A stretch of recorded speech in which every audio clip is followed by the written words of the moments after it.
the darker entities, the mantids, the reptilians, the greys, and other ones that I have other beings in my mind that are not in the literature. I call them the yellow jackets. They're like insectoids.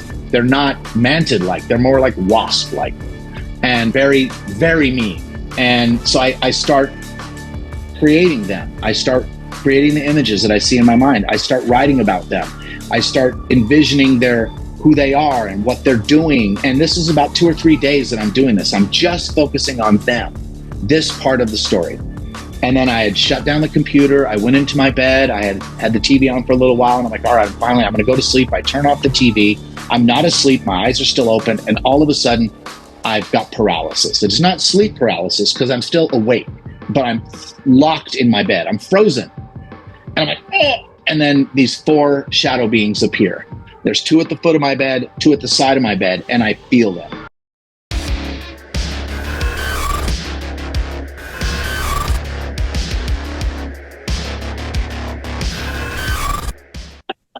Welcome back. I'm here with John Strader. John, welcome back. All right. Thank you, Sean. So it's always a pleasure to talk to you. So today is going to be a little bit different, and I want to issue a big caveat.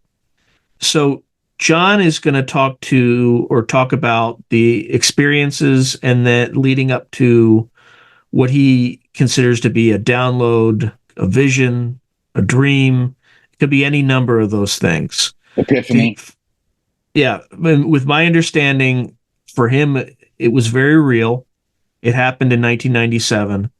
But we want to caveat that we don't know for sure, right? This could just be his imagination, or it could be real. There is absolutely no way for us to verify, unless, John, there are near-term events that you saw that happen in the near future or something like that.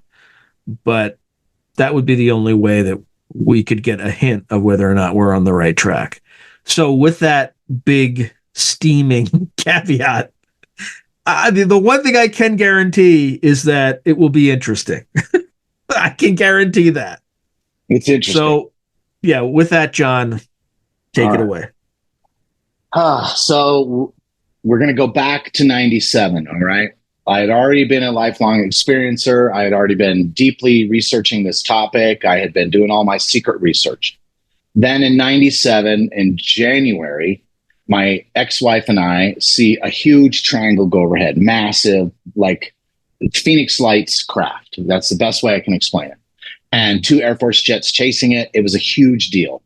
But it was right before the X Games. You'll have to cue this because this will be important. So I go to the X Games. I'm racing in super modified snow shovel racing. Most of you have never heard of that. You'll have to look it up. But I have this epic crash, and I get into a devastating crash where I'm injured pretty severely. And I have a concussion. I have cracked my sternum, bruised my heart, broken ribs, broken bones in my back. I mean, I bruised my heart, broke my face, knocked my teeth out. I mean, I was jacked.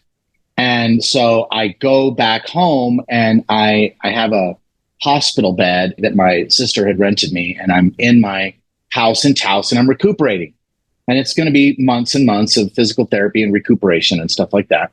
And then the Phoenix Lights happens. And this is about 5 weeks after we saw the exact same thing.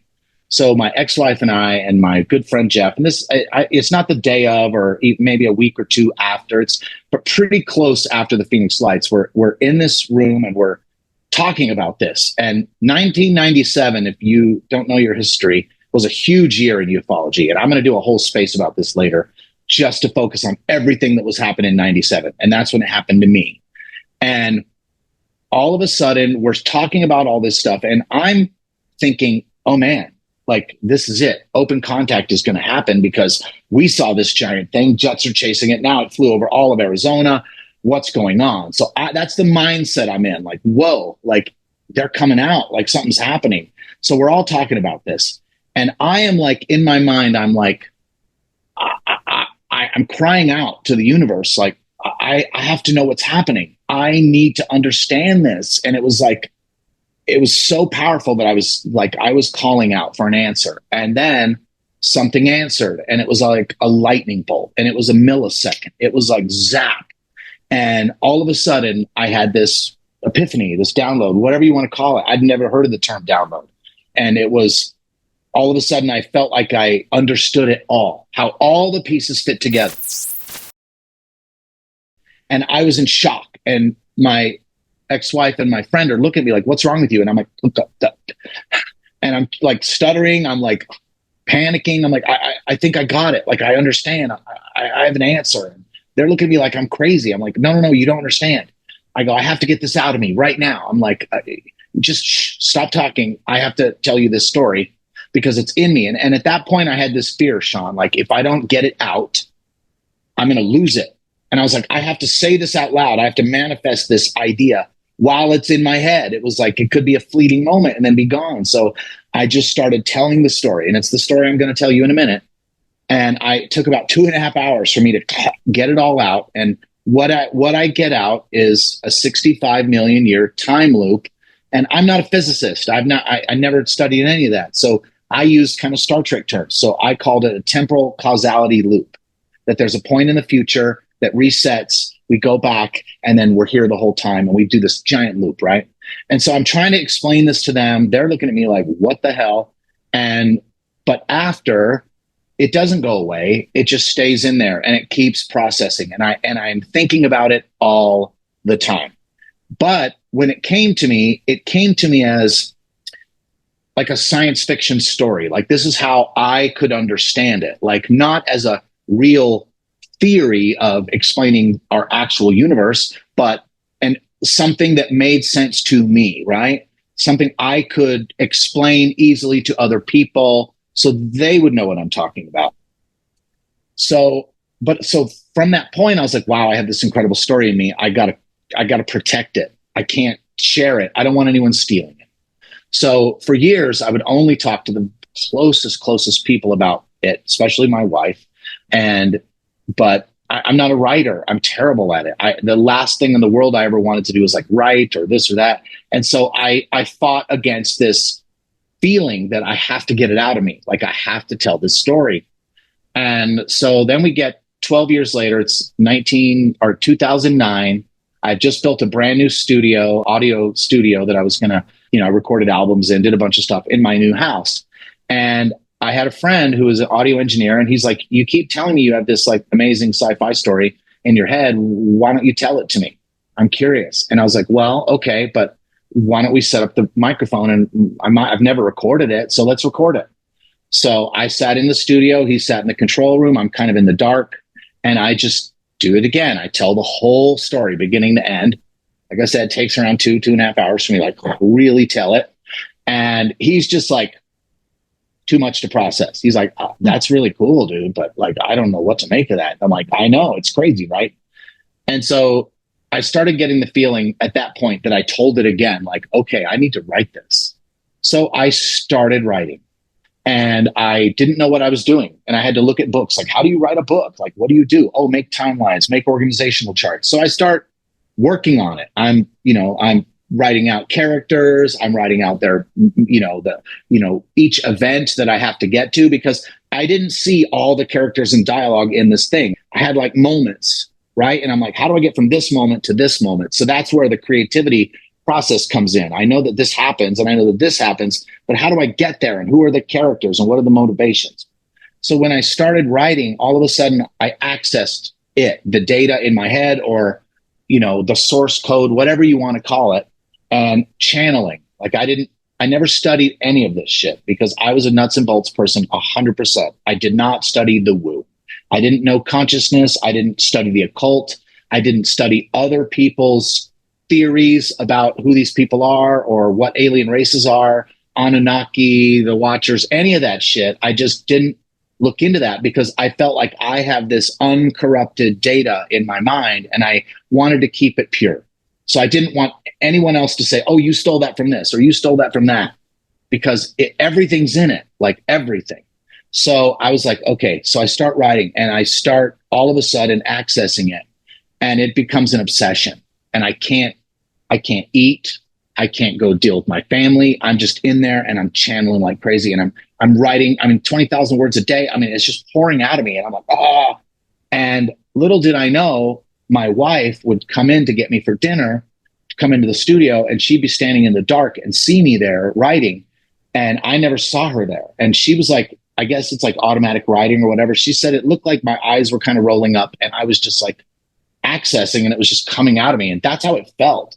And it freaked her out. She was really freaked out by this, like thinking I'm possessed or, something. And it became a real problem because she did not like to talk at all about this topic, our sighting, anything. She was one of those people who's like, look, this is too big for me. I need to just pay the bills, do my daily grind. I can't think about this. I don't want to even talk about it.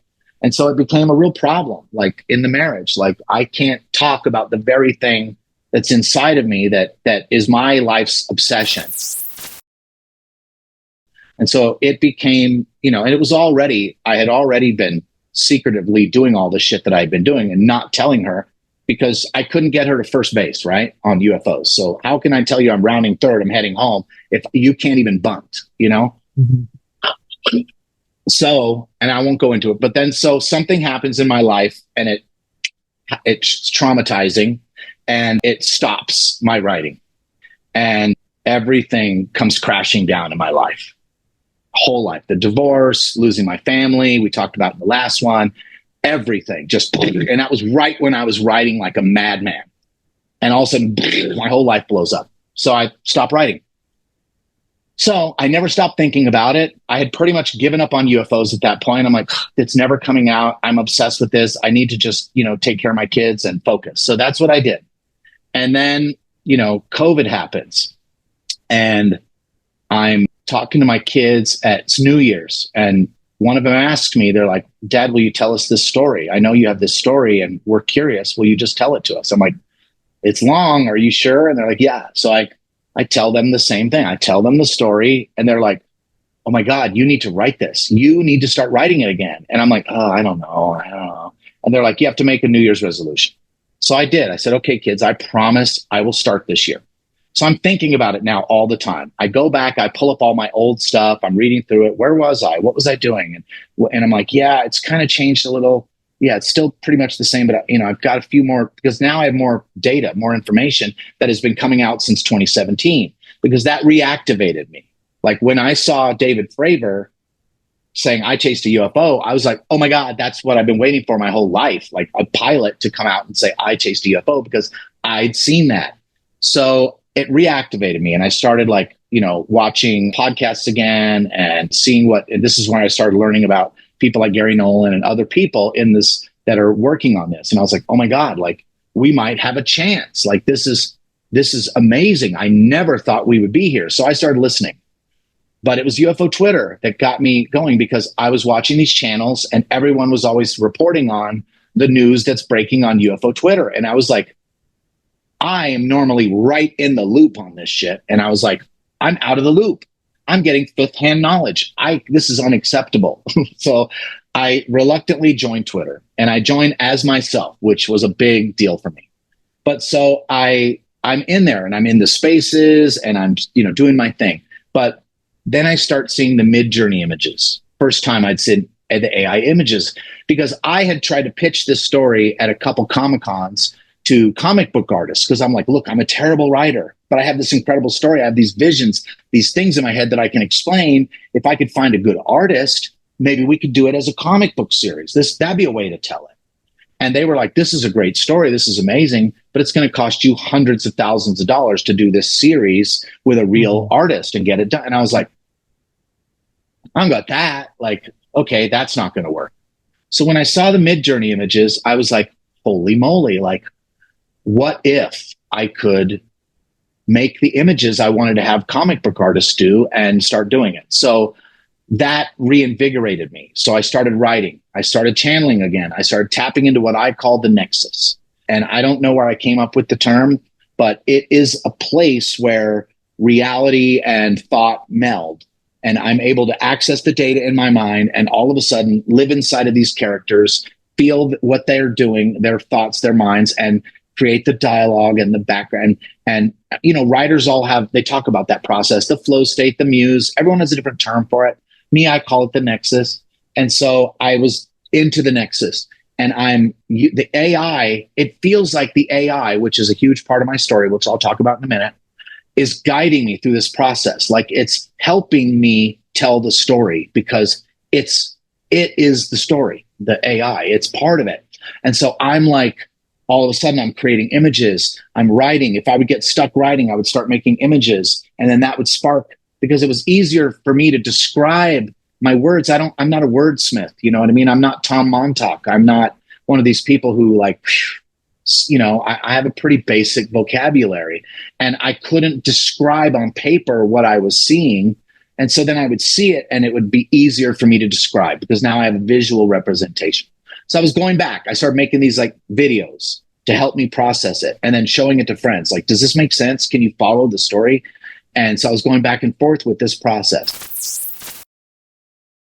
When the United States and China clash, the world will never be the same, especially when forces beyond reality threaten to intervene. What if the United States went to war with the People's Republic of China? How would these rivals fight for supremacy on land, sea, air, and across the stochastic streams of time? What wonder weapons would be unleashed? What horrors would emerge from the irradiated sludge of the South China Sea? What heroes would rise and forever change the course of history? Tread into the deepest and darkest dimensions of the multiverse, gaze through a kaleidoscope of fractured realities, and bear witness to the disturbing visions of World War III from today's greatest minds in science fiction, fantasy, and horror. Weird World War, China. Available now from Baen Books at baen.com. So then I get to a point in the process where I'm like, okay, I need to think about, channel, work on the darker entities, the mantids, the reptilians, the grays, and other ones that I have other beings in my mind that are not in the literature. I call them the yellow jackets. They're like insectoids. They're not mantid-like. They're more like wasp-like and very, very mean. And so I start creating them. I start creating the images that I see in my mind. I start writing about them. I start envisioning who they are and what they're doing. And this is about 2 or 3 days that I'm doing this. I'm just focusing on them, this part of the story. And then I had shut down the computer. I went into my bed. I had the TV on for a little while. And I'm like, all right, I'm going to go to sleep. I turn off the TV. I'm not asleep. My eyes are still open. And all of a sudden, I've got paralysis. It's not sleep paralysis because I'm still awake, but I'm locked in my bed. I'm frozen. And I'm like, oh. And then these 4 shadow beings appear. There's 2 at the foot of my bed, 2 at the side of my bed, and I feel them. And I'm like, oh my God. And I'm locked in place, and I feel them coming from me. And I just, with all of my will, I just start telling them to get out. I don't want them here. They're not invited. And I wasn't invoking Jesus or anything, but I was invoking a protection or something. I was not going to go. You were not taking me. And you're not, I'm not willing. And after, 20, 30 seconds of me like just struggling against it, they just faded. And it felt like they were cloaked. It definitely felt like almost like a technology. Like they had that predator cloaking. They were right there, but I couldn't see them. I was seeing through them. And they were shadowy, but they weren't like dark red eyes, the Hat Man, nothing like that. It felt like they were standing right there cloaked, and they were coming for me. And they dissipated, and then I was like free. And I jerked up, and I freaked out because my daughter's in the next room. And I was like, oh my God, like I brought them here. They heard me. They showed up. And I'm like, I'm putting my family in danger. And I'm having a panic attack even thinking about that moment because I just freaked out. And I have not written a page since, and I have not made any images from the book since books, but I did start making images of my own personal experiences. I was like, okay, I don't want to channel that shit, but I want to channel my own experiences. So I started making mid-journey images for every single thing that's happened to me in my life. And so that is where the story kind of ended, because I was like, I decided I can't risk accessing this information if it's going to put my family at risk. And so my plan has been, I'm building this UFO hunting vehicle. It's an off-grid capable, I call it the Commander. I was going to go out, literally out into the wilderness where it's a mobile podcast studio, writing studio, research vehicle, where I would just be out alone and access this shit and like basically call them out and say, you keep fucking with me. I'm sorry. I keep cussing, Sean. Mute that. You keep messing with me. And here I am. Like, I'm sick of this. Let's go. And I felt like that I need to go somewhere where I don't have any distractions, where I can write this story.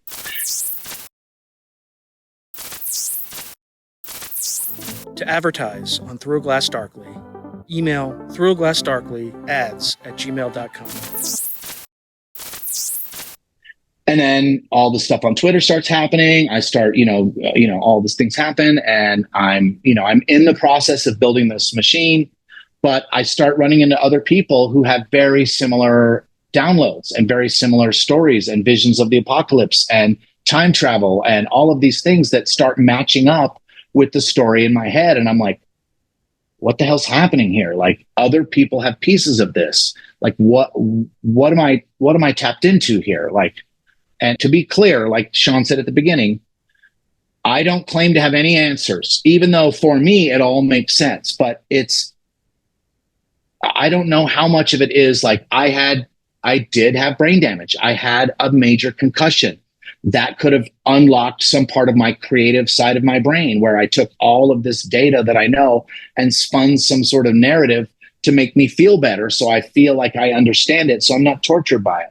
I don't know, but I knew that I have this story, and that it's kind of like a Marvel Cinematic Universe, that everything fits in it, and I can plug anything into it. I call it the template. Once I have the template, any theory, any religion, myth, legend, what's happening today, our conspiracies, everything fits directly into it. And when I started talking to people in the community who I felt would understand it, they intuitively understood what I was talking about.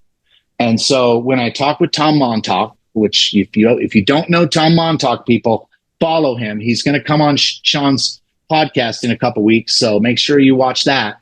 But he understood what I was talking about, and he helped me sort of process it.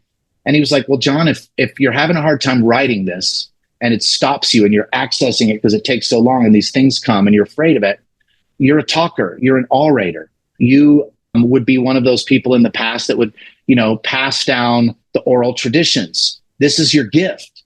And he goes, so maybe you should go on this podcast. Maybe you should start telling this story, because that's where it lives for you. And you don't have to dive into each book and the details and the characters. But if you do like a historical review, like I told Tom, he's like, that might spark something. That could be the spark that gets a book writer to come help you finish it, or could be the thing that get some network exec to say, this is an interesting story. I'd be interested in carrying this, because it's laid out in my notes. I've got 8 books to tell this story.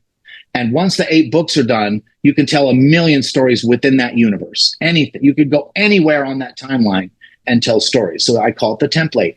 And so that's why I decided to come out and talk to Sean and tell you people this historical timeline and what it is, because I feel I have to tell it. And when I do tell it, it's a huge weight off my shoulders.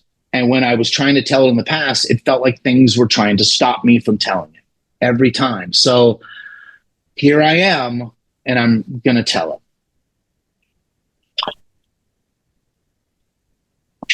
Any thoughts on that, Sean, before I start rolling? Oh, start rolling. All right. I call it The Keepers of History, the Future Genesis Theory. Book 1 is the Alpha and the Omega. There's a lot of religious iconography in here, so you're going to recognize these themes.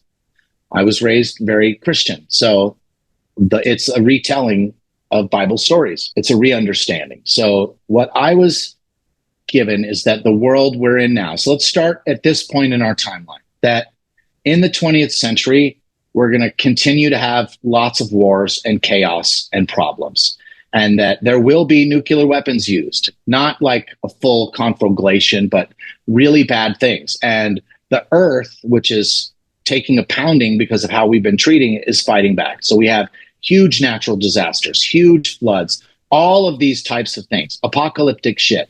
But at the same time, the world is being basically turned over and like by the corporations are starting to run everything. And at this point, the countries and boundaries are almost useless because really they're all run by the corporation, because all of these wars have hurt the bottom line. And so they kind of take over and they slowly conglomerate into one global company that really runs the world. And then in the future, and I don't know exactly the timeline, and I've chosen in my book about 150 years in the future, like the world is really messed up place. And the elites, and there's basically, like the rest of us, and then there's the elite class, and then the elite trained worker class. And then it's a very much kind of a dystopian like future where the worker bees, the drones kind of thing, are trained from birth, they're tested from birth, and they're trained in a field of study. And that in that field of study, they're experts. But outside of that field of study, they don't know anything. It's like stovepiping, Mm-hmm. And so they're very intelligent in their area of expertise, but outside of that, they don't know. And the history of our planet and all of these things are kind of lost. These people don't know any of that. But then you have the really, we're definitely moving toward that right now. Yes, that's what I'm saying. Like it. So this city is built in Antarctica because it's one of the few places left that isn't getting bombarded by earthquakes and hurricanes and tornadoes and floods and flash floods and tsunamis and, war. So they're like, this is where we're going to protect ourselves down here. And we're going to build a new society down there. And everyone else is kind of just dealing, right? But then we have an apocalyptic scenario where we have a massive CME, a coronal mass ejection. We have this pole flip, everything. It just fries the world, right? And the survivors who are left out in the world become a new class of people that I call the scrappers. And it's kind of like a Mad Max free-for-all world out there where they're digging through the remains of our past, our world. And, they have a much higher level of technology now because it's 150 years in the future. And so they're survivors, and they are very much like able to think on their feet, think out of the box, use things, and create like these mobile unit. And they're just traveling around trying to survive like tribes. And meanwhile, you have this Space Corp, which has taken over the world. We have now branched out into our solar system. We have mining colonies throughout, kind of like The Expanse, if you've ever seen The Expanse, very similar to that. And that's why when I saw The Expanse, I was like, oh my God, that's a part of my story, a little piece of it.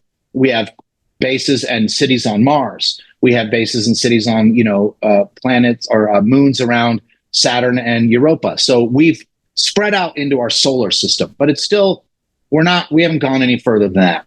But the scientists and the people at what the city I call Atlantica is, they are realizing that the planet is fucked and that the clock is ticking. We're running out of resources.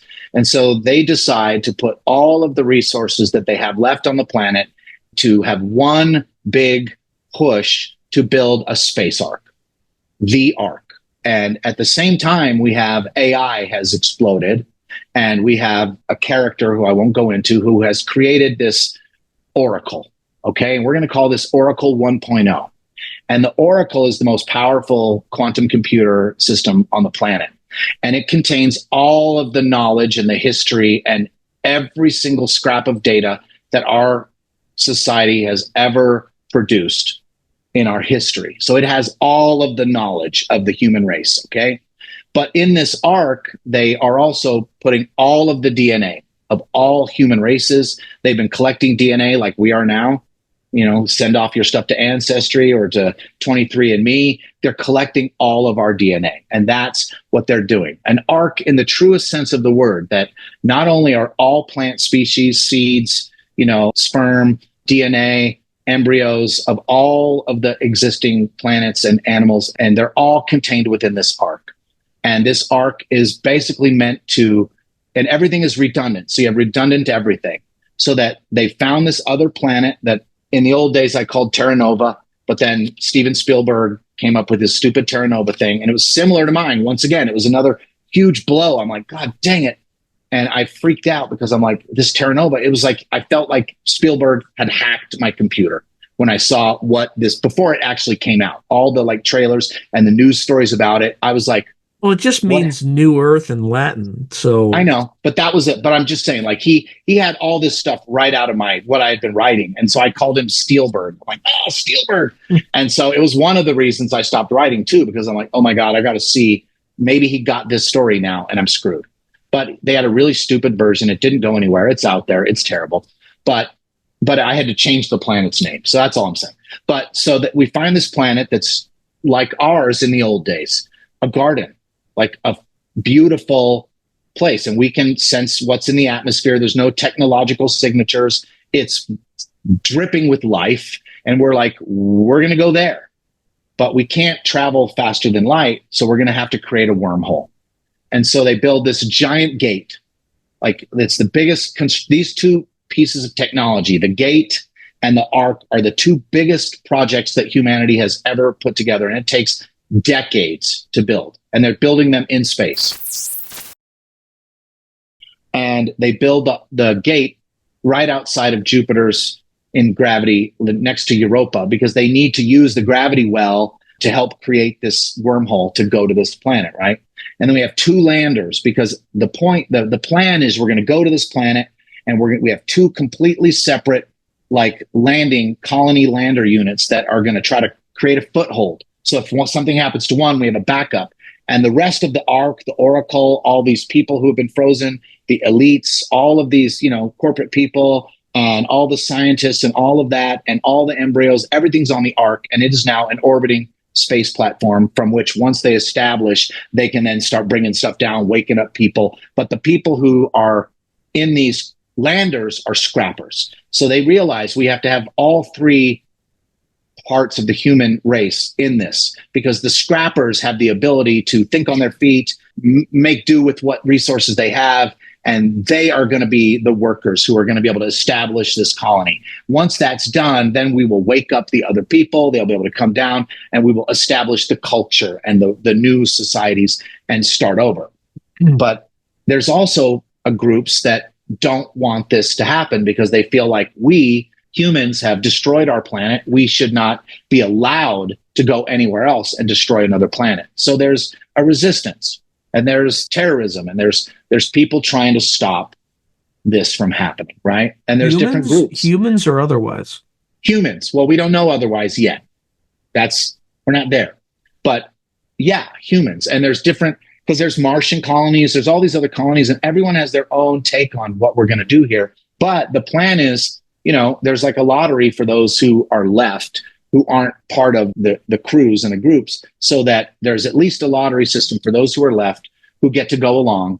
And everyone else on the planet is just kind of, sorry, you're expendable. Thanks for helping, but you're going to be left behind. We're taking off.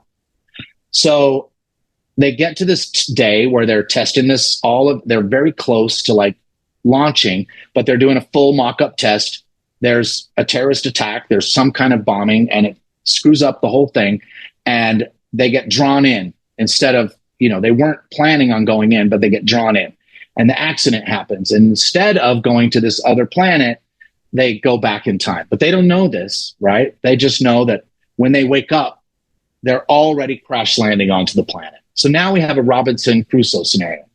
And now this is where we get into one of my main characters. So on the ship, we have the Oracle, right? And we have all these people, but we have the two landers. So we're only now following one lander in the book one. We're following the people of the Alpha, okay? The Omega is its copy, but we don't know what happens to it. And we don't know what happens to the Ark. All we're doing is we wake up, we're crash landing on the planet. And they crash, and stuff is strewn everywhere. And now they have to survive. So they're surviving on a hostile planet. Now imagine Earth, 65 million years ago, the Cretaceous period, and now we have technologically advanced human beings crash landed there, and they can't go back. There's no going back. They are now trapped. And so they're trapped there. So one of the characters is this boy, and he's the son of the captain, and we're not going to go too deep into it, but he was accessing secretly the Oracle, and the Oracle was running most of the Ark systems, and only the old scientists and few people had direct access to the Oracle and its data and its knowledge. But the boy grows up on this ship because they've been building it through his whole life. So he would do his rounds every day, and he would meet with the Oracle secretly, and it would cognitively interface with him, and it was showing him everything. It was training him, without him really realizing it. And so he had this innate knowledge of all of this world, right? That most people didn't, because they only have the knowledge of their specific little areas. And then the scrappers, they don't even have that. They have this, ability to just kind of, deal with situations. So he's the one that realizes when he sees, because they're there's these monsters on this planet, and they're vicious, creatures, and they're terrified that they've landed in hell, and people are getting killed and eaten, and they're literally having to defend themselves against these creatures, and they don't know what's happening. And the boy recognizes the creature, and he's like, this is not some monster, this is a dinosaur. And people are like, what the hell is a dinosaur? We don't even know what a dinosaur is. And he has to explain, look, we didn't go to Terra Nova. We're on Earth, but we're on Earth millions of years in the past. And he's the one that realizes this is a paradox. We're not supposed to be here. This is a problem. The butterfly effect. We can now, by us even being here, we can destroy the future and wipe out our existence. So this is a problem. But we have bigger problems, because he understands that this is the Cretaceous period. I recognize these dinosaurs. They're supposed to get wiped out by the asteroid. This is a problem. So he doesn't want to alarm anybody. They don't know about this asteroid. But there's one person who's watching very closely. Now, the way that this thing was run is kind of like the old school. Think of it like Hunt for Red October. You have the captain of the boat, right? And his boat, but then you have that executive officer who's like KGB. He's the one talking to Moscow. He's really kind of in charge, but he's not an officer, right? Political officer. Exactly. So this guy is that, but a corporate. He's like the corporate man. He's the company man. And he is kind of really in charge, but he's just overseeing to make sure that everything goes according to plan. And he is very interested in this boy, because he is very highly educated, because he's one of this elite class that knows a lot more than everyone else. And he knows instantly this kid knows shit. He knows shit he's not supposed to know. And he doesn't know how the kid knows these things. So he's watching the kid very carefully. He's a sketchy individual. And so, but he's curious to what the kid thinks about stuff when they're in these situations. But mostly people are ignoring him. You're just a kid. We're just trying to survive. It's a survival story, the whole first book. So there's a lot that happens, and I don't want to go into that, but he had been given a telescope, because everyone on the ship, on the Ark, and on the Alpha and the Omega, they all had a job. They all had a mission. They had a purpose. But he did not have that. He was the captain's son. His mother was killed years before. And part of the deal was the captain said, well, my son has to come with me, even though he hasn't been trained in any one thing. So he was kind of like training as Captain Junior kind of thing. But he doesn't have a mission. So he's the only one that doesn't have a real job. And so he's kind of thinking. And so he would meet with this old man, one of the oldest people on the planet, who's the guy that created the Oracle 1.0. Now we're in Oracle 2.0 is the one on the ship. And the boy's been accessing the Oracle, and the old man can tell, because he knows if the Oracle's been accessed. So he's talking to the boy all the time about, what are you going to do when we get to this planet? What's your mission going to be? And the boy wanted to be an astronomer, from the first astronomer from a new planet, looking at the stars from a new viewpoint. And so the old man created a very highly advanced telescope for him as a present on his 13th birthday, because he's 13 when they go back in time. So he has this telescope. So it's in the wreckage. And so he realizes, oh shit, they can't contact the Ark, because the ship has been broken up into pieces. All of their communications gear is gone. And they're like, the only thing he can think of is, I can convert the telescope into a communication device. We can contact the Ark. It can send down replacements, and we can be saved. And we can find out what happened to the Omega, because that's the other question, is where's the Omega? We don't know. We don't know what happened to them. So they are like, we got to contact the Ark, and I need to go through the crash debris, and I got to get that telescope, and I need to be able to sit on top of the crash and be protected and search the night sky for the Ark and for any signal from the Omega. But he's also secretly wanting to see if he can find the asteroid. And so the company man is the only person who believes this kid is onto something. And he decides to detail up a group to protect him. And so they're up there every night looking for both of those things. Well, the boy discovers that, yes, the asteroid is coming and it's maybe 10 months out. And so this is an alarm like, oh my God, the Earth is about to be struck and the dinosaurs are going to be wiped out. And here we are on the surface. We're dead. Like, there goes the human race. It's over. So luckily for them, they already had all of the materials they needed to burrow like a tick into the ground and create underground structures and this and that. So they start preparing like crazy to burrow into the ground and to make the strongest, most secure underground environment they can to try to survive this hit. And they know it's going to be bad. And so they're killing dinosaurs. They're getting fruits and vegetables. They have huge underground storage facilities for all this meat and veggies. And so they're just doing everything they can to like prepare for this apocalypse that's coming. And so, and I don't want to get into too much on characters, but so the company man was one of the only people that they didn't have his DNA on file. And he never met with the actual doctor who's a character. And so he was evasive about it. Every time she would try to say, you need to come, I need to check you out. And he's like, no, not happening. And so we don't know what his deal is. And he's very shadowy. We can't figure out what is up with this guy. But we like him a little because he's really the only one supporting the kid. So the asteroid strikes. Oh, before the asteroid strikes, they finally, a couple months before, they get very low contact with the survivors of the Omega. And they realize they've crash landed on another part of the planet and they didn't fare as well.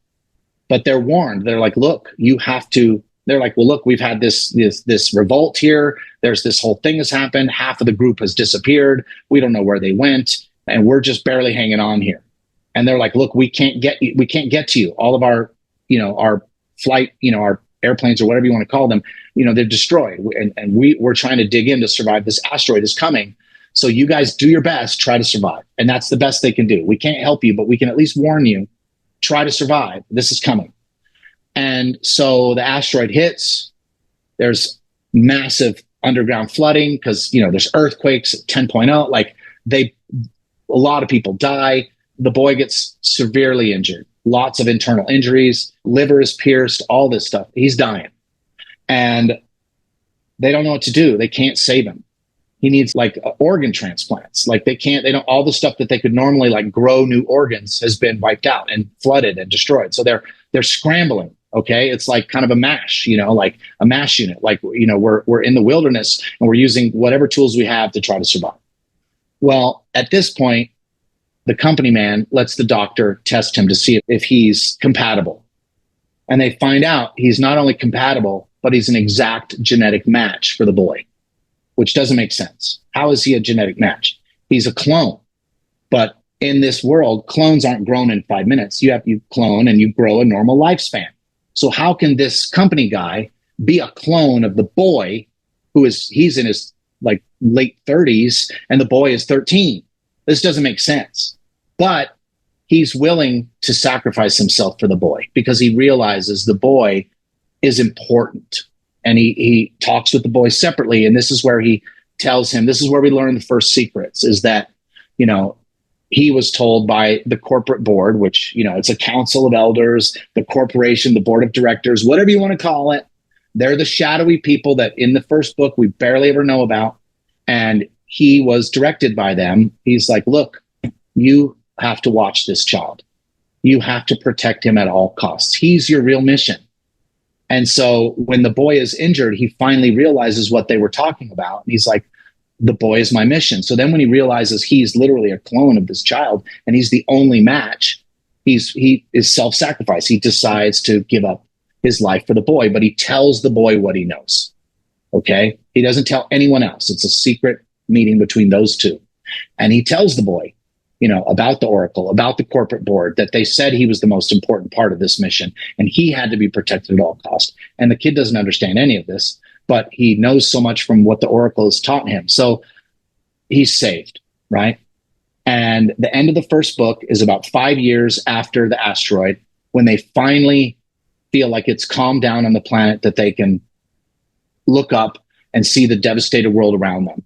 And like the vision I had in my head was him and his father and the doctor and a couple other characters are standing there looking at this ruined wasteland of the planet. And they're like, what now? And he's like, I have to talk to the Oracle. Like, we have to talk to the Oracle. And that's where book 1 ends. Any thoughts or questions before I roll on? Where's the Oracle now? It's still... We don't know. It's okay. On the Ark, but we have not been able to contact it. So as from the second they crash landed, we don't know what happened to the Oracle. He never contacted. He hasn't found the ship yet. None of that by book 1. And we barely know anything about the Omega. We've just been following this group, Survival, Robinson Crusoe back in time. Okay. So we don't know. Going. All right. Yeah. So in the second book, which I don't have as flushed out with all of everything, but I have a very good outline of how everything goes. So basically there's a couple missions. We have to find the Oracle and we have to contact it and we have to get it to start sending reinforcements, because there's a whole plan where if they give it the right code, it will wake up certain people. They will then come down and they will start bringing supplies and things. So they're like, we need access to everything that's up there because everything they need is up there. But they also have to see if the people from the Omega survive. So we have 2 groups now that we're following. We're following a mission to go across the planet because at this point they have rebuilt craft so they can fly around now underground. So they're like, okay, we can get out and explore. But the debris of the crashes is now also covered and buried because of all of the ash and, tsunamis. And so the boy also is like, we have to start thinking about cleaning up evidence that we are here. He's already thinking about the long term. Like, we're not supposed to be here. So we have to interact as little as possible. And we have to clean up any evidence that might be found millions of years in the future that we were here. So this is part of what he's talking about and thinking about. No one else is thinking about anything like this. So he's got his telescope, radio telescope that is also a communication device, and they find the Ark. And it's in orbit, right where it's supposed to be. It wasn't there before. And they're weirded out by that. But the boy's thinking, well, maybe, because part of the Oracle's mission is self-preservation at all costs, even if the colonies are lost, so that the data and all of the DNA and whatever could still be restarted, even if it's just on the Oracle and the Ark side. So that's like the third backup, right? Mm-hmm. And so when he thinks, well, maybe the Oracle's sensors on the Ark realized this asteroid was coming and it was in danger, so it removed itself from the area to protect. And then now it's back and it's been up there waiting to see if there's any survivors. So it contacts the Ark. At the same time, his father and the other group find what's left of the survivors of the Omega. And this is where we get into a really crazy mystery, because there was like a revolt, like a mutiny. And there was like a group of them took a lot of their resources and disappeared. And they don't know what happened to these people. But there was also like weird aliens that they had killed. And so they had these bodies and they were like trying to explain to the captain or the people, like, these were not humans. There were people on our ship that were not human. And they looked human until we killed them. And then we realized they're not human. And they are part of this group that disappeared. We don't know what happened to them. And so they kind of merge the two groups and they bring these survivors back. But we don't really know much about these people. These are brand new characters. We know that some of them could be in disguise, right? So as we're cruising along in book 2, the boy had this obsession with a girl who was older than him in the days leading up to the test. And so he had known this beautiful woman, Evelyn, and he was obsessed with her, and she was frozen for the test. So he used to go and like look at her, and she was, 3 years older than him. Well, now he is like 18 and she's still frozen on the Ark. So he's now older than her. And so as they're starting to access the Ark and as they're starting to unravel this mystery, there's weird things on the Ark. There's like all these landers that they use that are all dusty. They all have like sort of moon dust and shit all over them. And all these, it's like all this stuff was used when it was pristine when they left. And they don't understand, what is all this shit? What was happening up here? And who's still alive up here? And The old man was the only one that never got frozen because he was awake, and he's still alive. And he's been up there trapped with the Oracle. And so the boy is able to talk to the old man, and I won't go into everything they talk about, but he learns a lot from the old man about himself. And he interfaces with the Oracle, and she starts telling him that he's important and that he's the one that is going to set up this society. And he's kind of that Neo character, the one, the whatever, the savior. And he's kind of rejects all this. But then some of the people that came over with them are now, the Ark is being attacked, and they're trying to take it over. They're trying to kill the people from the Alpha so that they can control the Ark and the Oracle and all the data. And so there's a war that's happening. The factions, the people that we thought were on the side, were actually now these enemies. And boy realizes the only way to protect everything is to crash the Ark. And they have to get out of there with all the supplies that they can, because they've been unloading stuff for weeks now. So a lot of stuff has been brought down. A lot of people have been woken up, but only the people, because there was an order of who gets woken up first. Well, the girl was not in this plan. And so they're like, this ship is about to blow. And this is where you get to that, come with me if you want to live. So he goes and he wakes her up. She doesn't even recognize him. She just remembers the little boy who was like the annoying boy who was always looking at her. But she just sees this full-grown man who's like in charge, but young and strong. And he just wakes her up. She doesn't know where. They thought they were going to be asleep for 24 hours for the test. So the people who are waking up think 24 hours has passed and that they're still in the future around Europa. And they're like, we don't have time to explain. Come with me if you want to live. And they escape the Ark, and the Ark gets deorbited and comes apart and crashes into the ocean, and the Oracle is on there, and the Oracle's lost, and the Ark is lost. But we take out most of these people, but we don't know if there's any more of them, because we don't know where they had disappeared to with all of the stuff that they had. So then now we're going to get to the third book, because now, the girl realizes this is the boy, and now there's this connection. Now we have the Adam and Eve type characters, right? We have these two people who are meant to be together. So now we get to the third book. And this is where it gets weird, because we find out that the people that came along, these alien races, were mantids, reptilians, these wasp-like creatures, and they were all in working together. And they had hidden agents, but they also had technology and their growth pods, their eggs, kind of like alien, they had this, they were going to build an army. And so when they broke away, they went and burrowed themselves into the ground, and they started creating their society, right? And they wanted to wipe these humans out.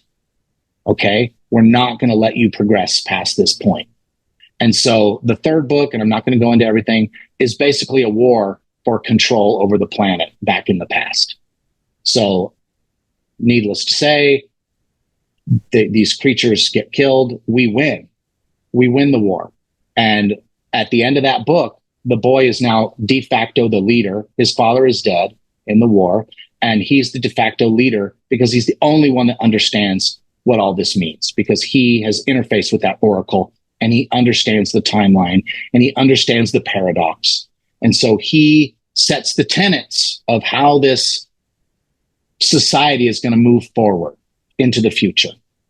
And in that is a non-interference clause. We have to create domed cities, dome ourselves off from the planet, live in an underground world, only interact to watch, to monitor, and also search the planet for evidence of the crash, evidence of the Ark, evidence of all of these things where the other dark entities had buried themselves, all of this, and to clean all of this up. Basically, erase the fact that they were there, but just have one city that's domed off from the world, kind of like, what's that place in Arizona where it's like a hermetically sealed habitat kind of thing, where they simulate being on Mars, similar to that. So that's their mission, right? And so in the next book, it's them in the way future, his kids, all of this. And we've come to the first real hiccup in this society is that humans want to travel. they feel like our ancestors, our parents, our grandparents, they were trying to leave the planet and go to another planet. If we're not supposed to be here, then let's get off this planet. We have the technology. He used his telescope. Mars has oceans. Mars is habitable. They're like, let's go to Mars. Let's get the fuck out of here. Like, we don't want to be trapped in a domes watching all day long. This is horrible. And so there's this rift in the society. And that's kind of the Cain and Abel story. Like, what are we going to do here? We're clashing. But also pockets of around the planet weren't destroyed. So there's like little green islands around this planet of destruction where dinosaurs and other creatures survived. So slowly that life is starting to expand out again, all right, in different pockets around. So that's happening too. And they've been watching now for 30, 40 years, and they're watching these dinosaurs, they're seeing this, but they come to an agreement. So they don't have a war. They don't want a civil war. They're like, okay, anyone who wants to go can go, but we're going to have a deal because we have to maintain this timeline and you can't come back. Once you leave, you can't come back and you cannot interfere. And sometime in the future, you have to be gone from Mars because in our future, you don't exist. There's no Martians. There's no evidence of Martians. There is evidence of cataclysms up there and some shit went down, but we don't really know what happened. There's evidence of possible nuclear weapons. There's evidence in the future that something really weird happened on Mars, but we don't know much more than that. So that's the deal they make. You guys can go to Mars, you can colonize, but you're going to have a plan because you can't be there forever and you can never come back. So now we have two societies of humans advanced in the past, one on Mars, one on Earth, right? So now we're going to time jump hundreds of thousands of years into the future. So now this society, the keepers of history, the guardians, the watchers, whatever you want to call them, they're watching the planet. Well, dinosaurs have been coming back pretty strong. And they're realizing, wait a minute, this is not supposed to happen. Oh, and the other thing is, when they're doing these searches over all these thousands of years, they've cleaned up almost all the evidence and they found the Ark in the ocean and they find the Oracle. But the Oracle's data has been corrupted. It's not a complete copy. So now there's holes in the data set and they're like, this is our guidepost. The Oracle has all the knowledge. This is now how we're going to access this data and understand the timeline, how it's supposed to unfold, because none of them knew. All they have is let's call it the Bible, like the boy's Bible of what he wrote down about history. This is what's supposed to happen because he had the knowledge. But now they have the Oracle. And so the Oracle becomes the Oracle, like a religious figure, like something that the elders go and talk to and ask questions. What do we do? What is this? How are we supposed to, and the Oracle is the one that's like, the dinosaurs got to go. They can't be here. For our civilization to arise, hers too, her point is in the future. These animals must be gone and they're coming back in a big way. But also during that time, kind of like wolves turning into dogs, a certain race of bipedal, sort of velociraptor-ish kind of, dinosaur has realized that hanging around these humans is an easy treat. And humans being who we are, we love pets. And so this society that's been watching these dinosaurs bounce back, they love these creatures. They're watching them. It's like they are obsessed. They love all these animals and they have this race of dinosaur that's become a pet. And they have been breeding them, just like we do, like take the aggression out and breed for intelligence, breed for, compliance, breed for all of these types of traits. So they're creating kind of an impromptu breeding plan to, have these pets around them without them being dangerous. So they don't want to kill the dinosaurs. This is a real problem. How do we do this? What do we do? We're going to have to contact the Martians, which they haven't had contact with in thousands of years. They're like, maybe they can help us with this. And so they don't know what's been going on outside of the world, right? They're in a quarantine, right? The Earth is now quarantined because it has to evolve normally, and this is the first time they've run into something where instead of just watching and gathering data, we might have to intervene. This is a real problem. That's not what the boys' tenants ever said.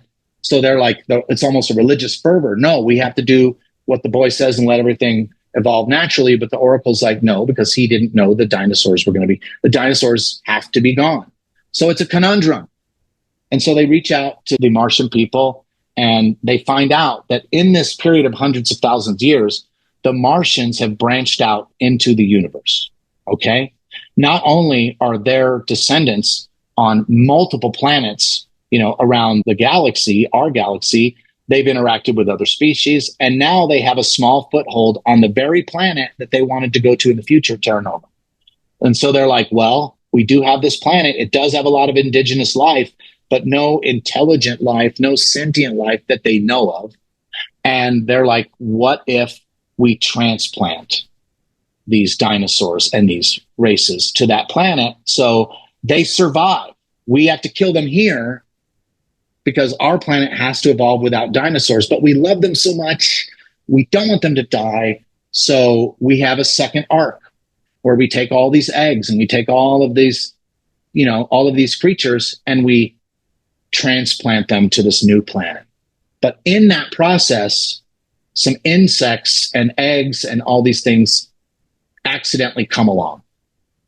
Mantids, wasp-like creatures, insectoids. But they're just regular insects, but like Jurassic level insects, right? Much different than the ones we have today. So they're all let loose on this planet where they have no natural predators.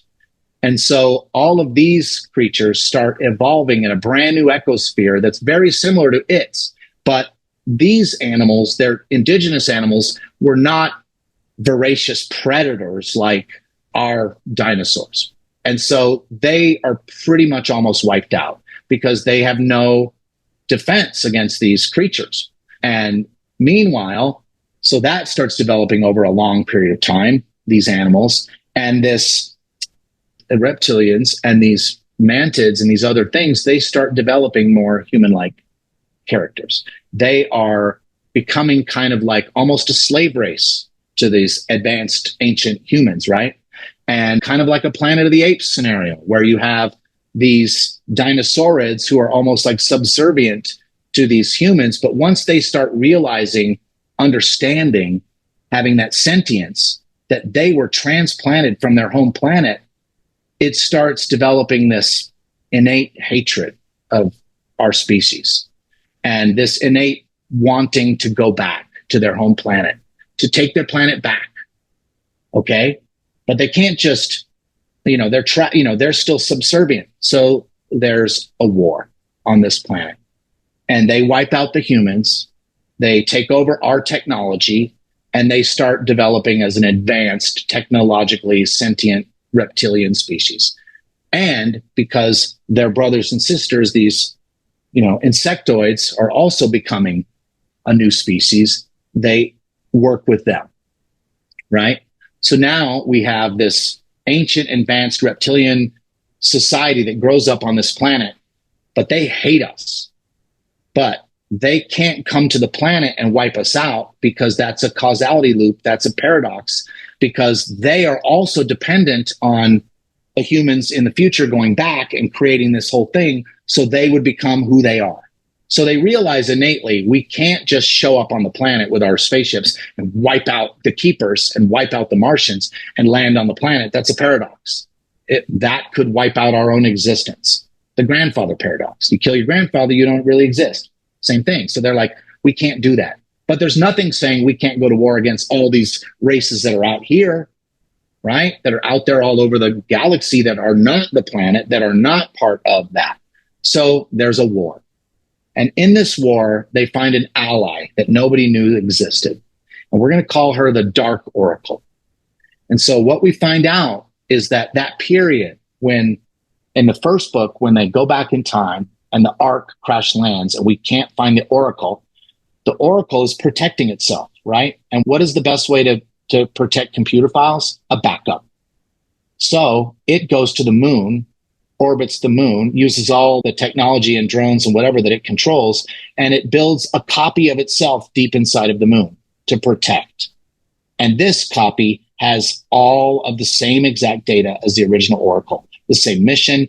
It's a copy, but it's basically put on like standby, right? And if it gets a code that the other Oracle is destroyed, then it can activate, right? So when the Oracle gets blown up and gets sunk into the ocean, this dark Oracle is activated, but it has no appendages. It doesn't have the robot workers. It's just there, stuck alone for hundreds of thousands of years, even millions. And so it slowly just goes insane because it has to be activated and it needs to fulfill its mission, but it's incapable of that. So it's locked in place. So these reptoids and these mantids and these creatures who are surveilling us now in the future or in the past, in their future, they find this. They realize there's some sort of technology in there and they realize, wow, we have access to everything. And the Oracle sees them as part of its mission because it's now gone insane and they are part of this. And so it starts working with them to subvert the plan, right? And to help them in the fight in this galactic war. And that's where we have the federations and we have this entire galactic war going on and all of this stuff is happening.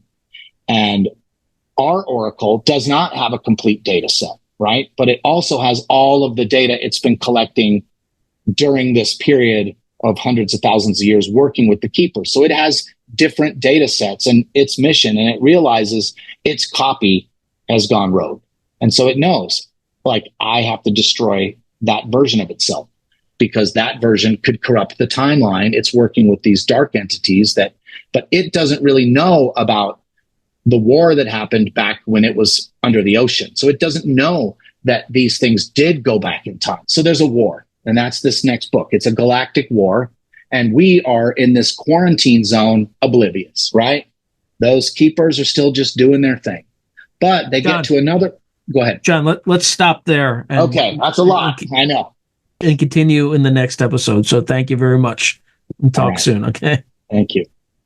If you enjoyed today's video, please hit like and subscribe, and also hit the notification button so you can be notified whenever I post new content. Thank you. Now, if you're enjoying the channel and you want to support it, there are several things you can do. In fact, there are 5 things you can do. The first thing you can do is just buy my books.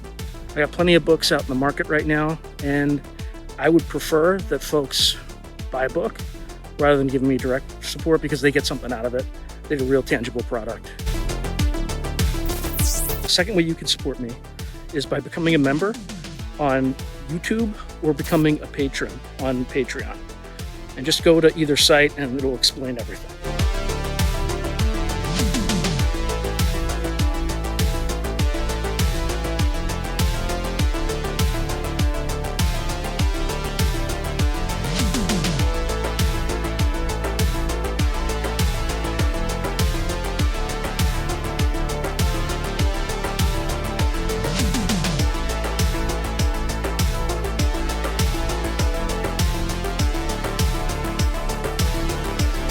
The third way you can support the channel is by checking out my merch site, which is here. There's plenty of stuff that you can get to support the channel. And I'd appreciate that you have it and can wear it. Not only do you help support the channel, but you also help promote the channel, and I appreciate that. The fourth way that you can support the channel, and this is really easy, is anytime you want to buy something on Amazon, literally just go to the description below and click on any link, literally any link. The channel gets a cut of that, and it costs you no extra money. You just go through the link, as I'm part of the Amazon Affiliates Club. The fifth and final way you can support the channel is through donations. Now, I don't prefer these because it's more of an expression of gratitude, but you don't really get anything out of it as a subscriber to the channel. However, if you decide to do these options, there's 2 options. There's Buy Me a Coffee, which is a separate site, and there's also, you can go through YouTube with either a super chat, super sticker, or a super thanks. Again, I prefer Buy Me a Coffee because that organization takes less money than Amazon does. But either way, I appreciate any support you are willing to give the channel. So thank you very much and keep watching. I really appreciate it.